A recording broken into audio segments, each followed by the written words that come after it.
All right, Al Franken is going to make an announcement tomorrow. A lot of pressure on the part of his Democratic colleagues, all Democrats right now, about a dozen of them, including the head of the Democratic National Committee, say now is time for you to go.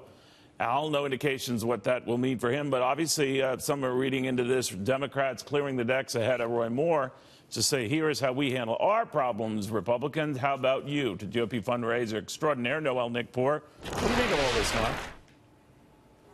You know what? This has become such a problem. It's a problem from the GOP. And it looks like it's a problem for Democrats, but the Democrats are being active and they're getting their guys gone. It's horrible in a lot of things. It's going to affect GOP branding. And the GOP brand is the Republican platform. And it's being overshadowed by all this mess. And we wouldn't be here in the first place if Steve Bannon, I have respect for some of the things that Bannon has done, but I want to say we wouldn't be here if he didn't mess in a Republican stronghold state against Luther Strange. We wouldn't even be sitting here tying up good time talking about this mess. He's going to be, Roy Moore, if he wins, is going to be entering in this administration with people that may not want to work with him. And the reason all these senators on the Democratic side are coming forth and wanting Al Franken to resign is because they don't want to work with him. So what's this going to look like if we have a Republican senator nominated from Alabama that people don't want to work with? You know what's interesting when they poll this, and I don't remember the poll, so you'll have to just hold me to what I vaguely remember, that women have a very, very different view of this sort of thing, even Republican women, when it comes to the Roy Moore and the harassment controversy, than men. Republican men, by and large, agree with the president. The alternative to a Republican is a Democrat, a friend of Nancy Pelosi, and Chuck Schumer, not for that. Women, not so much.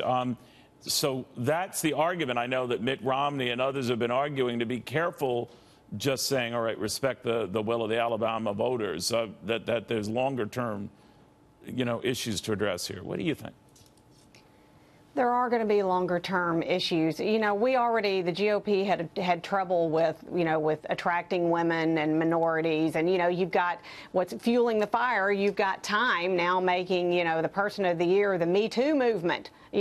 So you've got a lot of issues going on. This is bad on a lot of fronts. It's bad that, number one, why in the heck did Trump even enter into this? He had some problems of his own, and what he said originally, which I'm going to leave it up to the voters of Alabama, leave it there. Leave it there. And now the RNC is doubling down, and they're going right behind it, and they ceased funding the race, and now they are, full throttle funding the race. This is sending a mixed message. And you know what, Neil? Somebody like me, I'm in the industry. I actively work on races. What am I supposed to do? I'm supposed to come on your show, and who do I defend?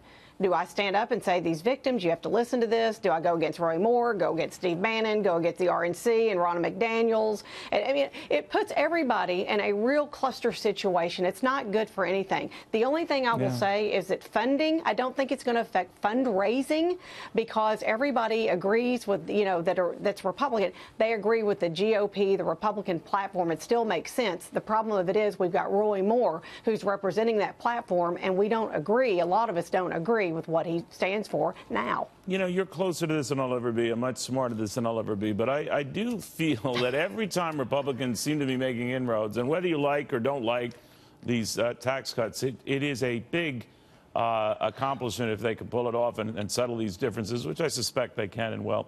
And yet it's lost in the sauce about harassment issues and senators who stay or go. It's lost in some of these other issues concerning Jerusalem and whether that should be where we build our embassy.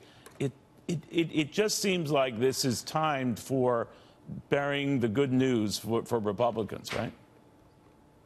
What are we doing, Neil? What are we doing? We've got the ball. We have a trifecta, the House, the Senate, the presidency, and it's being overshadowed by kooky tweets, which, the president, look at the economy, look at the market. This is great. The markets are rallying. They love it. And look what's happening. We're talking about this. Yeah, you're right. We're also talking about crazy tweets. The president won. He did it. He's at the finish line. It's time to let it go. Just saw Nicole said All right. Thank you very, very much. It is amazing. It is amazing. But, you know, Noelle, the bottom line is, as she said, that the more this keeps up, the more it keeps up, the less we really talk about the prospect of taxes going down. That is not a position right now Republicans want to be in, but that is exactly the position they are in.